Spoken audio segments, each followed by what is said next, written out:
또한 영화롭게 하셨느니라. 아멘. 구원의 다섯 볼이 오늘은 두 번째 말씀입니다. 오늘 많이 받는 시간 되시기 바랍니다.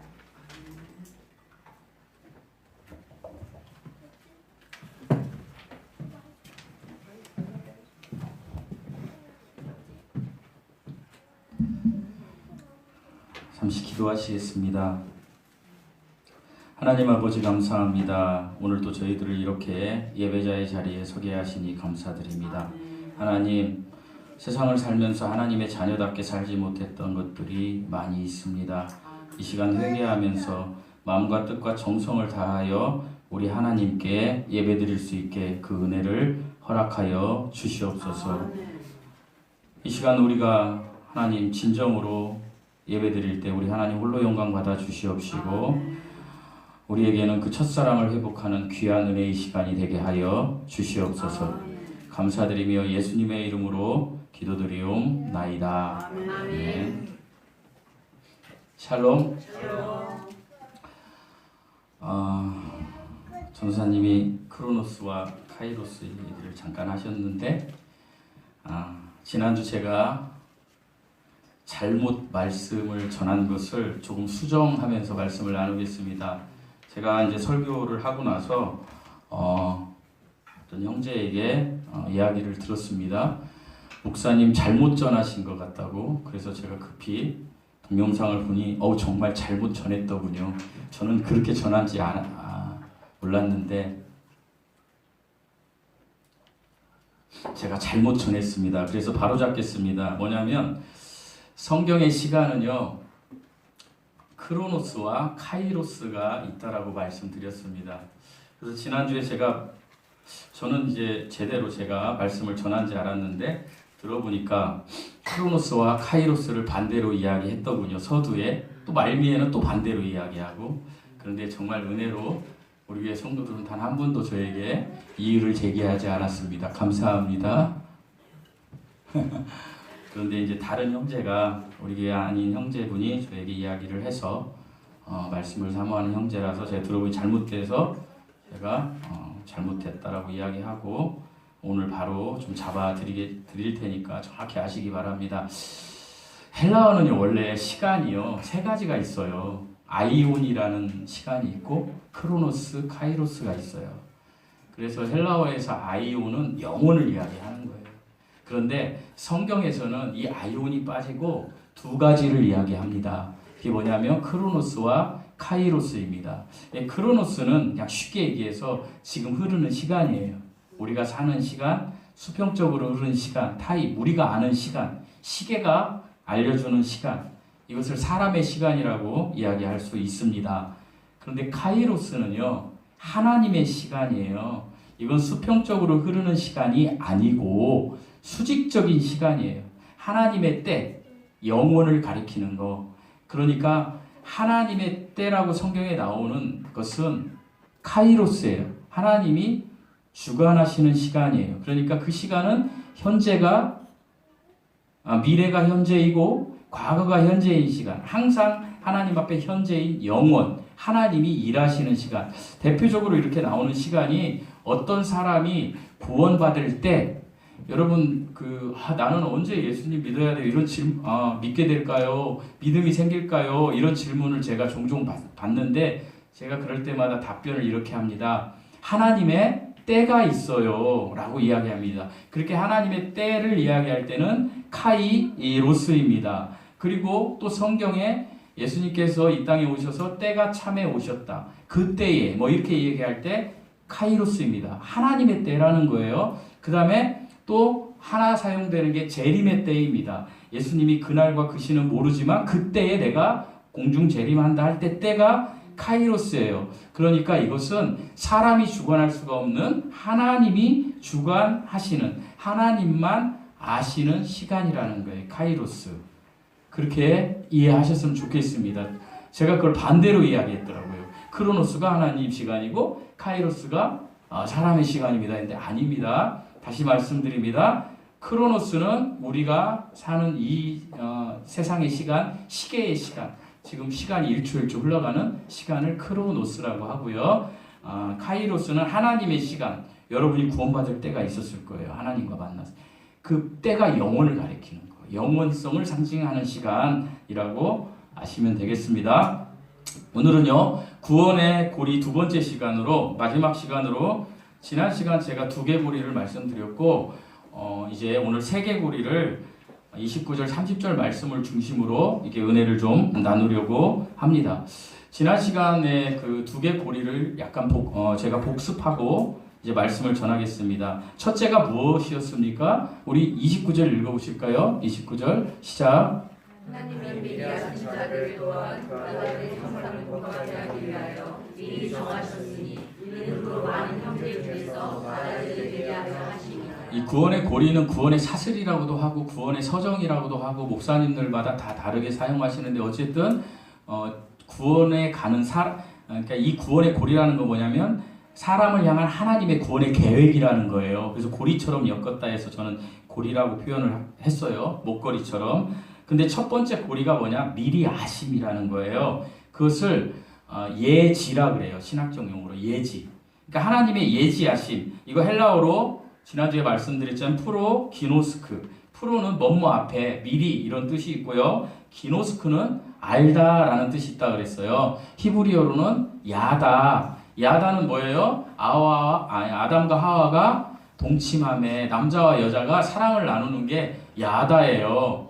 그런데 이것은요, 그 깊은 속에는 무슨 뜻이 있냐면 하나가 되다, 연합되다 이런 뜻이 있어요. 그러니까 하나님의 미리 하심이라는 프로기노스크는요, 하나님은 하나님과 하나 될 자, 연합될 자, 하나님의 아들을 형상을 받을 자, 똑같은 얘기예요. 그 자들을 미리 아셨다라는 이야기입니다. 그리고 둘째로는요, 뭐예요? 미리 정하심이에요. 이게 예정이죠. 이 예정 가지고 이단이네 아니네라는 이야기를 많이 하는데 그건 뭐 신경 쓸 거 없이 예정은 프리 오리조라는 거예요. 아까는 프리 기노스크였죠. 미리 하심은. 그런데 미리 결정하다 예정은 프리 오리조예요. 프리는 똑같이 뭐뭐 앞에 미리 사전에 이런 뜻이고요. 오리조라는 말은 지난 시간에도 말씀드렸지만 호리조라는 단어에서 어원이 발생된 거예요. 이 호리조는 뭐냐면 경계, 우리나라 말로 울타리를 치다 이런 말이 있어요. 이런 뜻이. 그러니까 프리 오리조는 하나님이 울타리를 치고 미리 결정하셨다라는 뜻이 있어요. 그러니까 하나님이 울타리를 쳐서 미리 결정하셨다는 이 울타리는 예수 그리스도 안에 사람들이 들어오는 울타리를 이야기하고 있는 것입니다. 그래서 요한복음 3장 16절에 하나님이 세상을 이처럼 사랑하사 할 때 성경에서 세상은 코스모스도 있지만 세상 체계도 있고요. 또 이 지구에 사는, 이 세상에 사는 사람들을, 인류를 이야기할 때도 있는데 창세기 3장 16절에서 세상은 인류를 이야기하는 거예요. 사람을. 하나님이 누구를? 사람을 사랑하사 얼만큼? 이처럼 크기를 잴 수 없을 만큼 사랑하셨다는 거예요. 사랑해서 예수님을 믿는 자는 영생을, 반대로 예수님을 믿지 않는 자는 반대로 영벌이겠죠. 영벌을 받게 하려 하심이라. 이게 울타리라는 거예요. 이게. 다시 말씀드립니다. 성경의 예정은요, 성부 하나님께서 보내신 성자 하나님의 믿음, 제가 늘 강조하지만 예수 그리스도의 믿음, 예수 그리스도의 신실성을 얘기하는 거예요. 예수 그리스도의 믿음은 우리에게는 선물, 어떤 명사적인 개념인데 예수 그리스도의 믿음은 예수님, 하나님 편에서 볼 때는 그 안에 뭐가 있어요? 신실함과 순종이 들어있어요. 그래서 그걸 열어보면 예수 그리스도의 믿음 안에 첫 번째 나오는 사건이 뭐냐면 복음이 있어요. 복음이. 그리고 그 복음 안에, 복음은 모든 믿는 자에게 구원을 주신 하나님의 능력이 있어요. 그 하나님의 능력이 뭐냐면 그 의예요. 그러니까 하나님과 올바른 관계를 맺는 것이 예수 그리스도의 믿음 안에 있는 거예요. 그리고 그 안에 복음이 있고 복음 안에 하나님의 의가 있다. 이것이 하나님의 선택적 예정이다. 이 선물을 받는 것이 이 울타리가. 근데 이것을 받을 자를 하나님이 아세요? 모르세요? 알아요. 그리고 못 받을 자를 아세요? 몰라요? 아세요. 근데 우리는 알아요? 몰라요? 몰라요. 그래서 칼빈의 무조건적 선택 예정론은 누구에게 적용해야 돼요? 하나님 편에서 적용해야 되는 거예요. 하나님은 아세요. 무조건적 하셨어요. 어디에서? 예수 그리스도를 믿는 사람은 영생을, 예수 그리스도를 믿지 않는 사람은 영벌을. 그런데 많은 사람들이 아까 그 시간도 카이로스 시간을 자기들 시간으로 성경을 해석하는 사람들도 있잖아요. 그런데 예정도 자기들의 시간으로 예정을 해요. 그래서 사람이 볼 때 예정됐다. 그러니까 여기 계신 분들은 예정됐는데 안 계신 분은 예정 안 됐다. 이건 말이 안 되는 거거든요. 그렇죠? 그러니까 무조건적 선택 예정론은 하나님 편에서 무조건적으로 선택하신 거예요. 어떻게? 미리 아심에 의해서 미리 결정하셨어요. 어떻게 결정하셨어요? 예수님을 믿는 자는 구원을, 예수님을 믿지 않는 자는 영벌을 받는 것으로 정하셨다. 이렇게 이해하시면 됩니다. 아멘. 예. 그래서 오늘 이제 남은 세 개구리를 가지고 여러분과 말씀을 좀 나누겠습니다. 30절 말씀 읽어보시겠습니다. 30절 시작. 또 미리 정하신 그들을 또한 부르시고 부르신 그들을 또한 의롭다 하시고 의롭다 하신 그들을 또한 영화롭게 하셨느니라. 사랑하는 성도 여러분, 여러분은 부르심을 받았습니까? 하나님께? 아멘. 아멘. 근데 어떻게 알 수 있습니까? 부르심을 받았는지 내가. 제가 예전에 그 민들레지구청교회 부목사 갈 때에 전도사님 3분이 참여하기로 했는데 담임 목사님과 저와 전도사님 3분이 이렇게 만났습니다. 5명이. 근데 식사를 하는데 이제 막 이렇게 뭐 나눴습니다. 그 침례교회 전도사님들이신데 이렇게 교제를 했는데 그분 중에 지금 목사님 되셔가지고 수지에서 목회하시다 관두셨더라고요. 그 전도사님께서 저한테 뭐라 그러셨냐면, 그 전도사님 특별히 지구촌 교회에서 전도사님 사역을 하시다가 이렇게 그 개척교회 이제 이렇게 오셔서 우리하고 함께 하시려고 했던 순간인데 전도사님 저한테 물어보셨어요. 구원의 관에 대해서. 어느 날 제가 목사라고 하니까 그래서 제가 얘기를 하던 과정에 이제 그 부르심에 대한 이야기를 했는데 전도사님은 그러시더라고요. 자기는 뭐 공중가 어디 논산인가 침례교회에, 오래된 침례교회를 이렇게 다녔는데 그때 중고등학교 때 예수님을 만나가지고 모든 성도들이 너는 목사님을 해야 돼, 신학교 가야 돼, 그래서 막 안수하고 그런 막 소명이 있었다는 거예요. 부르심이. 그리고 자기는 확실하다는 거예요. 그래서 저한테 목사님은 어떤 부르심이 있었습니까? 이렇게 물어보는 거예요. 근데 저는 구원에 대한 부르심은 있는데 그 목사에 대한 부르심은 없었어요. 왜 없었냐면 저는 좀 부끄럽지만 기존 목사님들을 이렇게 반대하다가 목회를 하게 됐거든요. 죄송합니다. 기존 목사님들이 이렇게 공부한 거를 제가 보고 제가 이야기할 때 목사님들이 저를 막 누를 때, 제가 집사했을 때 어떤 걸로 저는 신학을 하게 됐냐면, 네가 그렇게 공부를 잘했어? 너 어디 학교 나왔어? 제 혼자서, 그리고 제가 신학교를 가서 공부를 했으니까 부르심의 소명이 너무 다르잖아요. 그런데 제가 그대로 얘기를 했어요. 그날. 그래서 그날부로 전도사님 3분이 제가 참여하는 그 교회에 참여를 안 하셨습니다. 그 저만 참여를 해가지고 그게 부흥됐죠, 물론. 그리고 전도사님 3분은 수지에서 따로 목회를 하시다가 관두셨어요, 다. 제가 왜 저 자랑을 하려는 게 아니라 부르심이라는 걸 정확히 말씀을 드리려고 해요. 여러분, 그 전도사님처럼 그런 부르심도 있고, 바울이 다메섹에 가다가 부활하신 예수님을 만나는 극적인 부르심도 있어요. 우리는 어쩌면 그런 부르심들을 막 생각해요. 성경의 기적들을 막 생각해요. 성경의 기적 있어요. 그러나 그것은 하나님이 특별한 목적을 위해서 특별한 사건을 만드시는 거예요. 바울이라는 사람을 특별한 목적을 위해서 세우시고자 하나님이 다메섹에서 만나주신 거예요. 그런데 보편적으로 하나님께서 그리스도인들을 부르시는 건 뭐냐? 성경에 써 있어요. 우리 그걸 찾아볼 거예요. 오늘 바로 위에 있어요. 28절 한번 읽어보시겠습니다. 28절 시작. 우리가 알거니와 하나님을 사랑하는 자, 곧 그의 뜻대로 부르심을 입은 자들에게는 모든 것이 합력하여 선을 이루느니라. 우리가 알거니와, 여기서 우리는 구원받은 성도들을 이야기한다고 그랬어요. 8장 1절에 예수 그리스도 안에 있는 사람들, 그러니까 우리들, 예수 성도들이 알거니와 뭐를 하느냐? 그의 뜻대로. 야, 그는 누굽니까? 여기에서 하나님이죠. 그러니까 하나님의 뜻대로 부르심을 입은 자들인데요. 그 앞이 뭐라는 단어가 있어요? 즉이라는 단어가 있어요. 그러니까 뭐예요? 그 앞에 거하고 하나님의 뜻대로 부르심을 입은 자들은 똑같다는 얘기예요. 그 앞에 있는 게 뭡니까? 한번 읽어보시겠습니다. 하나님, 시작. 하나님을, 자, 다시 시작. 하나님을, 그러니까 하나님을 사랑하는 자가 부르심을 입은 자들이에요, 여러분. 쉬워요, 안 쉬워요? 쉬워요. 너무 쉬워요. 그러니까 여러분이 난 하나님의 부르심을 받았나? 뭐 이런 것을 막 생각할 필요 없어요. 내가 하나님을 사랑하면 여러분이 부르심을 받으신 분들이라는 거예요.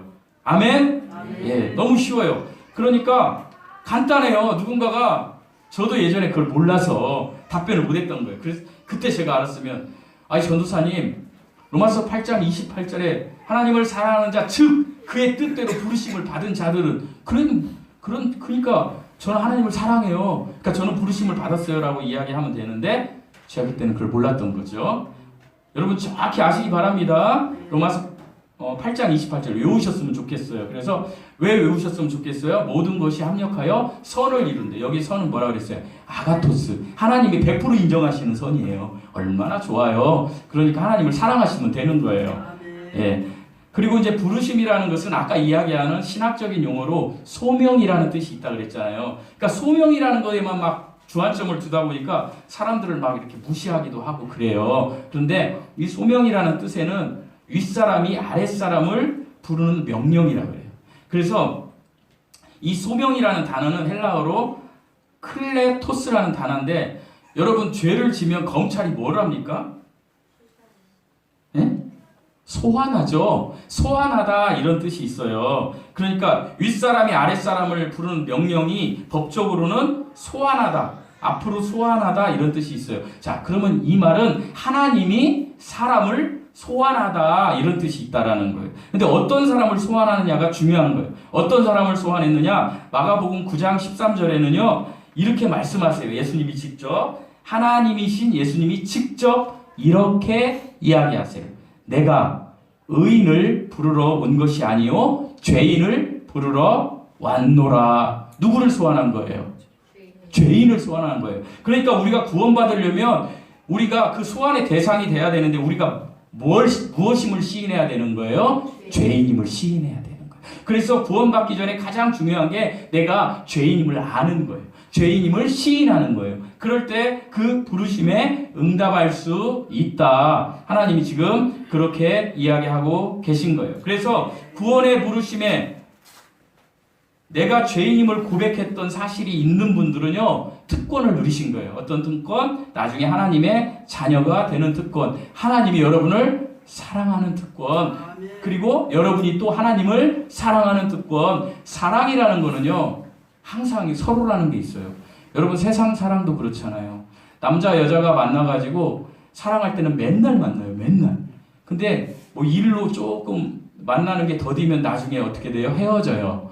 그렇죠? 우리 교인 공동체도 그래요. 예배에서 매일 만나야 교회 공동체가 돼요. 제가 혈육처럼 지내던 장로님들이 있어요. 저랑 성경 공부하던. 제가 교회 개척하고 다른 교회를 다니니까 저하고 멀어지더라고요. 소원해져요. 또 그러니까 세상의 사랑은 뭐예요? 저기 써 있는 대로 서로 사랑해야 돼요. 서로 사랑해야 돼요. 근데 하나만 사랑하는 걸 세상에서 뭐라 그래요? 짝사랑. 예? 짝사랑. 짝사랑. 근데 조금 심한 말로 요즘 쓰는 말로 제가 원하는 답이 아니어서 뭐라 그래요? 어떤 남자가 여자를 막 집착해서 따라다니는 거 스토커라 그러는 거예요. 그러니까 나 혼자 사랑하는 건 스토커 사랑인 거예요. 그러니까 사랑은 여기서 아까 그 8장 28절에서 하나님의 사랑을 입은 자는 하나님을 사랑하는 자는 하나님의 사랑을 입은 자이기도 하고 하나님을 사랑하는 자이기도 한 거예요. 아멘? 예. 그래서 이 부르심의 그 원리를 잘 아셔서 이 부르심은 말씀을 의지해서 하나님의 울타리로 들어오라는 하나님의 초청장이라는 거예요. 부르심이 뭐라고요? 초청장이에요. 그래서 이 부르심에 반응해서 들어온 존재들을 뭐라고 하느냐? 헬라어로 에클레시아라고 해요. 에클레시아가 뭐죠? 교회예요. 여러분이 부르심에 정말 응답하셨으면 여러분 각자가 교회예요. 아멘? 그리고 우리 교회가 이렇게 모인 게 교회 공동체인데 교회 공동체 이름을 정합시다 해서 주양기 사랑교회 공동체라고 한 거예요. 주양기 사랑교회가 아니에요. 여러분 우리가 천국에 갔을 때 난 분당 우리 교회 다녔습니다. 난 중앙침례교회 다녔습니다. 없어요. 여러분 우리가 천국에 갔을 때 주님은 우리에게 뭐라고만 하시냐? 넌 날 믿었느냐? 물론 믿었으니까 왔겠죠. 그죠? 그걸로 판단하시는 거예요. 그죠? 그래서 무엇을 자랑해야 돼요? 예수 그리스도를 자랑해요. 사랑의 교회를 자랑해서 사랑의 교회 다니면은 뭐 사업이 잘 되고 교제가 잘 되고 또 뭐 저 결혼식도 어마어마하게 하고 막 이런 걸 자랑했는데 정작 자기에게 하나님을 인격적으로 만난 사건이 없었으면 그 사람은 지옥에 가는 거예요. 그래서 우리는 어디 교회에 다니는 게 중요하다? 어렵죠? 내가 교회 되는 게 중요하다. 에클레시아. 부르심에 응답하셨습니까? 아멘. 여러분 부르심에 응답하셨습니까? 여러분이 교회입니다. 자, 이번 이제 네 번째 고리에 대해서 말씀드리겠습니다. 30절 말씀 다시 읽어보시겠습니다. 30절 시작.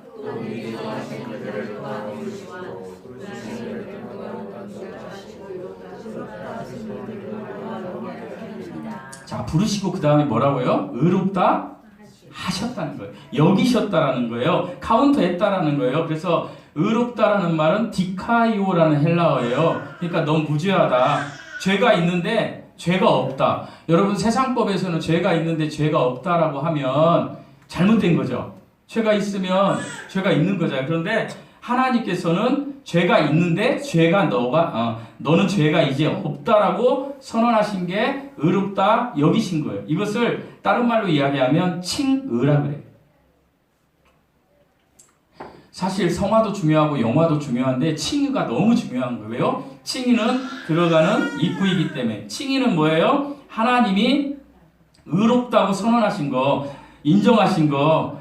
이 말이 어디에 잘 나와 있냐면 로마서 5장 18절에 잘 나와 있어요. 그 중간 말미에 가면 이렇게 돼 있어요. 18절에 집에 가서 찾아서 읽어보세요. 한 의로운 행위로 말미암아 많은 사람이 의롭다 하심을 받아 생명에 이르렀느니라. 이 18 중후반절 말씀인데 한 의로운 행위가 누굴까요? 예수 그리스도의 보혈의 피 십자가 사건의 의로운 행위로 말미암아 많은 사람들 중에 우리도 들어가요. 우리들이 의롭다 하심을 받았다라는 거예요. 받았다. 하나님이 주셨다라는 거예요. 카운트했다라는 거예요. 여러분 카운트했다. 여러분 카운트가 뭐라 그랬어요? 내가 국민은행에 가서 KB은행에 가서 1,000만 원을 저금하면 내 계좌에 그 1,000만 원이 입금이 된 거죠. 하나님 그렇게 해주셨다는 거예요. 의롭다라는 거에서 칭의를 이야기하는 거예요. 그래서 칭의는 제가 언젠가도 말씀드리지만 4개의 과정을 통해서 증명이 돼요. 첫 번째 은혜로 받은 거예요. 칭의는. 근데 이 은혜로 받은 것은 원천이라고 해요. 원천. 저 원천동. 그걸 생각하시면 돼요. 칭의가 은혜로 받은 걸 뭐라고 한다? 원천이라고 한다. 그래서 로마서 3장 24절에서는 이렇게 말씀하고 있어요. 예수 그리스도 안에 있는 속량으로 말미암아 하나님의 은혜로 값없이 의롭다 하심을 얻은 자가 되었느니라. 값없이. 하나님 입장에서 값이 엄청 큰 거예요. 자신을 주었으니까. 근데 우리 입장에서는 값없이. 그러니까 은혜예요. 값없이. 그런데 뭔가 값을 주고 살려고 하면 은혜예요? 아니에요? 아닌 거예요. 그래서 구원 칭의 받는데 첫 번째 하나님의 은혜로 받았다. 이게 원천이다. 이렇게 아시면 되고 두 번째 칭의는요. 근거가 있어요. 어떤 근거? 피로 구원받았다라는 근거가 있어요. 그래서 로마서 5장 9절에서는 그러면 이제 우리가 그의 피로 말미암아 의롭다 하심을 받았으니 라는 말이 있어요. 그의 피가 누구예요? 예수님의 피를 이야기하는 거예요. 받았으니 더욱 그로 말미암아 진노하심에서 구원을 받을 것이니 라고 되어 있어요. 그러니까 우리가 칭의 받은 것은 은혜로 받은 것은 원천이고 피로 받은 것은 칭의의 근거이다. 세 번째, 우리는 통로가 있어야 돼요. 우리가 칭의를 받으려면 물이 이렇게 수도에 오려면 수도 파이프로 물이 이렇게 흘러나와야 되잖아요. 그 통로가 있어야 되는데 이 통로가 바로 믿음이에요. 그러니까 우리가 칭의는 은혜로 피로 믿음으로 받아요. 로마서 3장 28절에 그러므로 사람이 의롭다 하심을 얻은 것은 율법의 행위에 있지 않고 믿음으로 되는 줄을 우리가 인정하노라. 믿음으로만 되는 거예요. 그래서 이 믿음으로 되는 것은 칭의의 통로이다. 그다음에 네 번째, 이제 이거 이야기하면 여기까지는 좋았는데 이거 이야기하면 부담스러워하고 심지어 자기가 세상에서 구원받고 제대로 못 사는 사람들은 여기는 가고 싶지 않은데 칭의는요 행위로 나타나야 돼요. 이것이 외적 증거예요. 칭의는. 그러니까 행위만 얘기하면 막 부들부들 떠는데 아니에요. 행위로 외적 증거로 나타나요. 그래서 야고보서 2장 24절에서는 이로 보건대 사람이 행함으로 의롭다 하심을 받고 믿음으로만 아니니라. 그러니까 뭐예요? 네가 구원을 받았으면 행위가 나와야 된다. 사람들이 볼 때도 너는 그리스도인 나와야 된다. 그래서 마태복음 7장 20절에도 이러므로 열매로 그들을 알리라. 여기서 열매는요, 삶에서 나오는 행위를 이야기하시는 거예요. 다시 정리합니다. 칭의는요, 은혜로, 피로, 믿음으로, 그 다음에 행위로 나타나야 돼요. 그런데 은혜로 나타나는 것을 칭의의 원천이라고 하고요. 피로 나타나는 것을 칭의의 근거라고 하고요. 그 다음에 믿음으로 나타나는 것을 칭의의 통로라고 이야기하고요. 그 다음에 행위로 나타나는 것을 칭의의 외적 증거이다. 그런데 오늘날 많은 그리스도인들이 칭의의 외적 증거를 싫어하는 거예요. 그냥 지식으로만 하고. 내가 그리스도로 바뀌지 않았기 때문에 외적 증거만 얘기하면 부들부들 떨어요. 그 정말 잘못된 거죠. 그래서 칭의는 이렇게 네 가지의 어떤 과정을 거친다. 그 요소가 있다라고 이야기하시면 되겠습니다. 이해하시면 되겠습니다. 그다음에 마지막에 구원의 마지막 5번째 고리입니다. 이것은요, 30절 다시 읽어보시겠습니다. 30절 시작.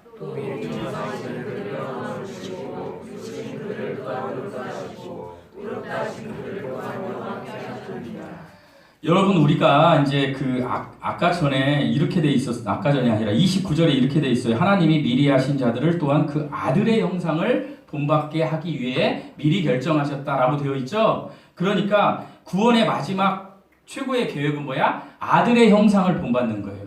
그러니까 아들과 같이 되는 거예요. 아들이 누구예요? 성자 하나님, 예수님이에요. 예수님이 어떻게 되셨어요? 이 땅에 우리에게 보여주신 것은 십자가에 못 박혀 죽으시고 부활하신 거예요. 그러니까 여기에서 영화롭게 한다라는 건 어떻게 되는 거냐면 부활하는 걸 이야기하는 거예요. 누구처럼? 아들처럼, 예수님처럼 아들과 같은 모양으로 우리를 영화롭게 하신다. 이것은요, 몸의 부활을 이야기하는 거예요. 마지막에 우리가 구원받고 이 땅에 살다가 죽든지 아니면 그때 살든지 몸에 부활이 있을 것이다 라고 주님이 이야기하세요. 많은 경우에 이제 예전에는 우리 1945년도 그 우리나라가 일제 해방이 됐던 그 시대에는 우리나라에 오면 선교사들이 막 울었대요.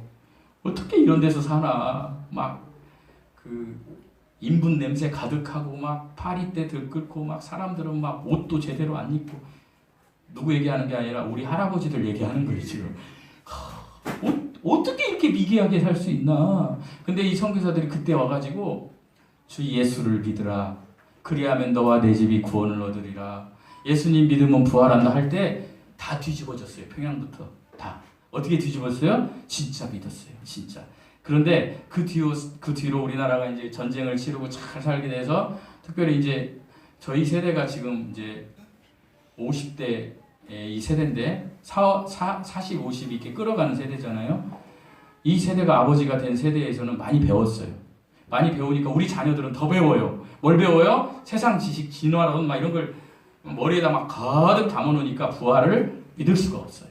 도저히 믿을 수가 없는 거예요. 그래서 어떤 우리 중고등학교에 가가지고 예수님이 부활하셨습니다. 그러면 놀고 있네. 이런다는 거예요. 여러분. 이게 성경적으로 라오디게의 시계예요. 그러면 놀고 있네 하는 아이들한테 그냥 그래 너는 계속 그렇게 믿다 지옥 가라 하면 되겠어요? 안 되겠어요? 안 돼요. 그래서 우리 그리스도인들은 공부를 더 해야 되는 거예요. 왜? 하나님의 말씀에는 앞으로 100년, 1000년 하나님 오실 때까지의 글이 다 기록되어 있어요. 네. 그래서 이걸 공부해서 알려줘야 되는데 제가 여러분에게 알려드릴 거예요. 어떻게 모든 없어진 것이 새로운 몸을 입을 수 있는가. 이걸 제가 잠시 말씀드릴 거예요. 이제 잘 들으세요. 성경에서 이야기하는 부활장이라는 성경책이 있는데 그것은 고린도전서 몇 장입니까? 감사합니다. 지난 금요일에도 말씀드렸는데 김영자 집사님에게도 제가 말씀드렸어요. 잘 잊어버리시니까 감사하다고. 왜냐하면 다음 주에 또 설교하면 똑같은 설교하네요. 근데 여러분은 매번 새롭잖아요. 고린도전서 15장이 부활장입니다. 고린도전서 15장 1절에서 5절은 부활장 전에 예수님이 복음을 실어놨다 그랬죠. 복음. 자, 예수님이 이 땅에 오셔서 죽으시고 부활하신 게 복음이에요. 그래서 15장이 부활장이고요. 그 다음에 또 부활장이 하나 있는데 어디 있냐면 데살로니가전서 4장이에요. 4장. 특별히 13절에서 11절부터 나오는 게 부활장입니다. 그래서 이거를 모토로 제가 좀 자세히 설명을 해드리겠습니다. 고린도전서 15장 42절에서는 이런 말씀이 있어요. 우리 한번 찾아보세요. 읽지는 마시고 썩지 아니할 씨라는 말씀이 나와요. 자, 이것을 과학으로 말씀드리겠습니다. 썩지 아니할 씨. 자, 이 씨가 뭘까요? 하나님이 얘기한 씨가 사람의 몸은요 60조개에서 100조개의 세포로 사람이 구성되었습니다. 그래서 엄마와 아빠가 그 씨가 만나면 세포가 하나가 생겨요. 정자와 난자가 만나면 세포가 하나가 생겨서 하나님의 설계대로 이 세포가 10달 동안 세포 분열을 막 해요. 막 분열을 하면서 막 어떻게 해요? 야, 너는 손가락, 너는 발가락, 너는 머리 막 이렇게 하면서 세포들이 딱 위치를 차지해서 10달이 되면 사람과 같은 몸이 되는 거예요. 그래서 그걸 60조개에서 100조개 세포가 이루어진 건데 이 60조에서 100조개 세포가 원소로 이야기하면 28개의 원소로 되어 있어요. 근데 28개의 원소가 있는데 이 원소는 원자의 결합이에요. 과학 시간이 너무 어렵죠. 그냥 원소 빼고 이야기할게요. 자, 세포하고 원자만 얘기할게요. 100조개의 세포가 있는데 저 사람에게 60조개에서 100조개로 그거 아직 밝히질 못한 거예요. 그냥 제가 100조개라고 얘기할게요. 100조개의 세포가 있는데 한 개의 세포에 원자가 100조개가 있어요. 상상이 되세요? 상상이 안 되죠. 그런데 자, 사람이 죽어요. 시체가 돼요. 그러니까 죽어버렸어. 그러니까 혼이 이제 떠나서 갔어요. 천국으로 가든 지옥으로 가든. 그러면 사람의 몸은 어떻게 돼요? 썩기 시작해요. 그럼 썩는다라는 것은 그 안에 이렇게 응애하고 태어났던 그 세포가 어떻게 된다라는 거예요? 이제 죽기 시작한다라는 거예요. 그 세포가 다 죽어버려요. 그래서 세포가 없어져요. 매장했을 때. 근데 요즘 매장하나요? 돌아가시면 바로 3일 안에 화장해버려요. 그럼 다 없어지죠. 자, 그렇게만 죽나요? 어떤 사람은 저기 그 정글에 가다가 악어밥이 되고 비단뱀한테 잡혀먹은 사람도 있고 바다에서 상어한테 잡혀먹은 사람도 있고 이 땅에 지구에 살았던 수도 없는 사람들 중에 그런 사람이 많아요? 많지 않아요? 많죠. 또 어떤 사람은 비행기가 폭발돼서 없어지는 사람도 있죠. 그런 걸 다 따지면 새로운 몸을 입는다는 게 도저히 상식적으로 믿을 수가 없잖아요. 세포가 없어졌으니까 씨가. 그런데요, 여기에서 썩지 아니할 씨는 어디에 있냐면 셋째 하늘 둘째 하늘 이 지구에 있어요. 영원히. 그게 뭐냐면 원자예요. 원자는요 없어지지 않아요. 소멸되지 않아요. 이걸 누가 얘기했냐? 아인슈타인이 E는 mc제곱에서 얘기했고요. 그 전에 연력학 제1법칙에서 얘기하는 거예요. 소멸되지 않아요. 이건 어딘가 있는 거예요. 이 썩지 아니할 씨. 그러면 어떤 원자로 하시나요? 그건 저도 모르죠. 하나님이 무에서 유를 창조하실 때처럼 보이지 않는 이 원자로 우리를 새로운 몸으로 입게 하신다. 창세기 1장의 창조시, 히브리서 11장 3절 말씀처럼 보이는 것이 아닌 보이지 않는 씨를 활용해서 하시는데 고린도전서 15장 44절에서는 뭐라고 되어 있냐? 육의 몸으로 심어진 씨다. 그러니까 육의 몸으로 심어진 씨가 아니면 안 되는 거예요. 영의 몸으로 심어질 씨가. 육의 몸으로 심어질 씨를 과학으로 들어가서 남는 건 뭐냐? 원자밖에 없다. 어떤 원자인지 모르지만 하나님이 그것을 모아서 마라 창조처럼 우리를 이제 하나님께서 부활시킬 것이다. 그러시면서 마태복음 27장 5절에 예수님이 예수님이 오시기 전까지 예수님을 믿고 죽었던 사람들에 대한 이야기를 하는데 마태복음 한번 찾아볼까요? 27장 5절. 시간 가니까 제일 먼저 찾은 분이 읽어주시기 바랍니다. 마태복음 27장 5절. 너무 중요한 말씀입니다. 누가 한번 읽어주세요. 시작. 마태복음 죄송합니다. 먼저 27장 53절입니다. 53절. 읽어주세요. 예수의 부활 후에 그들이 무덤에서 나와서 거룩한 성령들과 많은 사람에게 보이니라. 제가 읽어볼게요. 예수의 부활 후에 그들이 무덤에서 나와 거룩한 성에 들어가 많은 사람에게 보이니라. 여러분, 예수님이 부활하시기 전까지 낙원은요 이 땅속에 있었어요. 지옥처럼. 그런데 예수님이 부활하셨을 때에 그들은 누구냐? 예수 그리스도를 믿고 죽은 자들이 이 무덤에 있던 어디 상어밤이 됐던 이 사람들이 그 죽은 무덤에서 나와서 거룩한 성은 셋째 하늘에 있어요. 낙원에 들어갔다라고 되어 있어요. 여러분, 이게 지금 부활이 실제라고 하나님이 우리에게 말씀해 주고 있는 사실이에요. 그래서 우리 부활은 언제이냐? 예수님께서 다시 오실 때 부활하실 거다. 그래서 이사야서 26장 19절에서는 적으세요. 이사야서 26장 19절에서 제가 읽어드리겠습니다. 주의 죽은 자들은 살아나고 그들의 사체들은 일어나리라. 티끌에 누운 자들아 너희는 깨어 노래하라. 주의 이슬은 빛난 이슬이니 땅이 죽은 자들을 내놓으리라. 여러분, 이사야는 예수님 오시기 전에 거의 2000년 전에 있던 사람이야. 1000년인가 2000년인가 제가 약간 헷갈리. 1500년 전인가요? 그러니까 오랜 시간 전에 있던 사람이 미래를 이야기하는 거예요. 지금 뭐라고 이야기했다고요? 주의 죽은 자들은 살아나고 그들의 사체들은 일어나리라. 이게 실제로 일어난 게 마태복음 27장 53절에서 일어났다니까요. 그렇게 하고 우리는 언제 일어나요? 우리는 요한계시록 20장에 보면 바다도 땅도 죽은 자들을 다 내어놓는다 그래요. 그때 다시 일어난다. 이것은 이제 죄송합니다. 우리는 언제 일어나요? 우리는 예수님이 공중에 재림하실 때 일어나요. 그게 고린도전서 15장과 데살로니가 전서 4장이에요. 그런데 자, 그러면 안 일어난 사람이 하나, 안 일어난 인류가 하나 있어요. 그게 누구예요? 예수님을 안 믿은 사람들. 자, 예수님 오기 전에 믿은 사람들은 마태복음 아까 그 27장 53절에 일어나서 올라갔죠. 낙원으로. 그들이 다시 내려올 거예요. 공중 재림할 때. 그러면 그 이후에 예수님 오실 때까지 예수님을 믿은 사람들은 어떻게 돼요? 공중으로 휴거받아요. 몸이. 자, 그러면 남은 사람은 누구예요? 인류 역사 아담부터 지금까지 남은 사람들이 예수님을 믿지 않는 사람들. 이 사람들은 요한계시록 20장에 바다와 땅이 죽은 자를 다 토해내리라 라는 말씀이 있어요. 놀랍지 않으세요?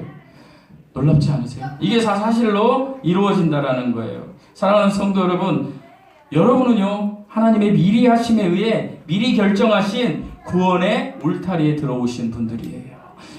내가 미리 하심에 어떻게 부르심을 받았지? 내가 지금 하나님을 사랑하고 있는가를 내가 스스로 판단해 보면 알 수 있어요. 그래서 부르심을 받고 의롭다 하심을 얻고 이제 의롭다 하심까지는 우리 입장에서는 과거예요? 미래예요? 어려운가요? 과거잖아요. 여러분 의롭다 하심을 받으셨죠? 아멘? 받으신 거예요. 과거예요. 그런데 그래서 과거 시점으로 쓴 거예요. 여기 이 글도 불렀다, 의롭다 해줬다. 근데 영화롭게 하시면 뭐예요? 미래예요. 미래. 이걸 품고 사시라는 거예요. 여러분. 그런데 조심해야 될 게 있다. 뭐다? 시간을 건드리지 마라. 성경에서 계속 얘기하는 것. 그 하나님의 때를 절대로 건드리지 마라. 카이로스를. 그래서 정말로 중요한 게 뭐냐? 우리는 이제 하나님의 미리 하심에 의해서 미리 결정되셔서 그 구원의 과정은 뭐냐? 부르셔서 내가 하나님 사랑하는 사람이구나. 그래서 의롭다 여김을 받으셨어요. 뭘로? 은혜로, 피로, 믿음으로 받으셨어요, 여러분이. 그리고 내 삶이 예수 그리스도를 사모해요. 그래서 여러분이 지금 예배당에 와서 예배 드리는 거잖아요. 여러분이 그런 분들이에요. 자, 그런 분들은 어떤 시간을 잡고 살아야 되냐? 이게 중요해요. 카이로스의 시간을 갖고 살아야 되는 거예요. 이게 첫사랑이에요. 크로노스는 누구나 다 그렇게 가는 시간이에요. 지금 11시 50분이네. 설교가 언제 끝나지? 12시에 끝나면 나 밥 먹어야지. 나 집에 가야지. 크로노스. 이거는 우리 말고 어떤 사람도 다 그렇게 시간을 측정하고 지내는 시간이에요. 그런데 하나님은 우리에게 무엇을 얘기하냐면 너는 카이로스의 시간을 잡으라는 거예요. 여러분, 카이로스 시간이 뭐예요? 내가 구원받았을 때, 내가 성경의 그 진주를 알았을 때, 은혜를 받았을 때 하나님의 시간을 붙잡고 막 살으라는 거예요. 그럴 때 하나님이 평안을 주시는 거예요. 샬롬을. 그래서 이게 너무 중요한 거예요. 그래서 우리가 뭐 1년 뒤, 2년 뒤가 아니라 오늘을 이야기하는 거예요. 마지막으로 예화 하나 말씀드리고 말씀 마칠게요. 어떤 암 걸린 사람한테 의사가 그랬대요. 당신은 이제 6개월 있으면 죽습니다. 그랬더니 제가 인터넷에서 본 건데 그 환자가 의사에게 감사합니다, 감사합니다 막 그랬다는 거예요. 그래서 의사가 너무 의아하잖아요. 보통은 막 나 어떻게 못 살아요? 막 이렇게 할 텐데. 그래서 아니 어떻게 감사하다는 말이 나와요? 그랬더니 이렇게 이야기했다는 거예요. 저는 지금까지 하루를 내 인생의 끝이다 하루가 지금이 이게 하나님의 카이로스를 붙잡고 살았는데 그게 6개월이나 남았다니 얼마나 감사합니까? 그랬다라는 거예요. 여러분 구원받았을 때 기억하십니까? 은혜 받았을 때 기억하십니까? 그 때를 붙잡으세요. 그 때를 붙잡으시면 여러분 성령 충만해져요. 그러면 저절로 목사가 이거 해라 저거 해라 얘기 안 해도 여러분이 그냥 말씀 보고 기도하고 내가 간절히 하나님을 찾고요. 나를 간절히 찾는 자는 하나님 만나주신다 그랬잖아요. 그리고 하나님이 그러시잖아요. 두려워 말라 놀라지 말라. 나는 내 하나님이라. 누구 하나님? 저와 여러분의 하나님. 두려워하고 놀라지 마라. 그렇게 하려면 어떻게 해야 돼요? 카이로스의 때를 잡아야 돼. 하나님의 시간을 계속 잡고 살다 보면 영원으로 이어진다. 이 영혼의 축제에 초대장에 들어오신 여러분을 축복합니다. 이 카이로스의 시간을 붙잡고 늘 하나님과 함께 복받는 은혜 받는 사람들 되시기를 예수님의 이름으로 축원드립니다. 기도하시겠습니다. 하나님 감사합니다. 모든 것이 하나님의 은혜입니다. 하나님 우리의 칭의의 근거는 예수 그리스도의 부활의 피요 우리의 칭의의 원천은 예수 그리스도의 은혜입니다. 그래서 우리가 믿음이란 선물 예수 그리스도의 믿음이란 선물 그 믿음 선물을 통하여 구원받았습니다. 이제부터는 하나님 저희가 구원받은 자녀로 하나님 자녀답게 아버지 하나님 겸손의 삶을 살아가는 은혜가 있게 하여 주시옵소서. 감사드리며 우리 주 예수 그리스도의 이름으로 기도드리옵나이다. 네. 찬양하시겠습니다. 보혈을 지나 예수님의 피는 여러분이 구원받은 칭의받은 근거입니다. 보혈을 지나 하나님 품으로 보혈을 지나 아버지 품으로 보혈을 지나 하나님 품으로 한 걸음씩 나가네. 보혈을 지나 보혈을 지나 하나님 품으로 보혈을 지나 아버지 품으로 보혈을 지나 하나님 품으로 한 걸음씩 나가네. 존귀한 주님의 보혈이 여러분을 새롭게 하셨습니다. 믿으십시오. 내 영을 새롭게 하시네. 존귀한 주 보혈이 내 영을 새롭게 하네. 이제는 우리 주 예수 그리스도의 은혜와 하나님의 사랑과 성령의 교통하심이 예수님의 보혈의 피를 근거해서 믿음으로 구원받은 사랑하는 모든 형제자매들 위해 지금부터 영원토록 우리 주님이 함께 하시기를 우리 주 예수 그리스도의 이름으로 축복드리고 기도드리옵나이다. 아멘.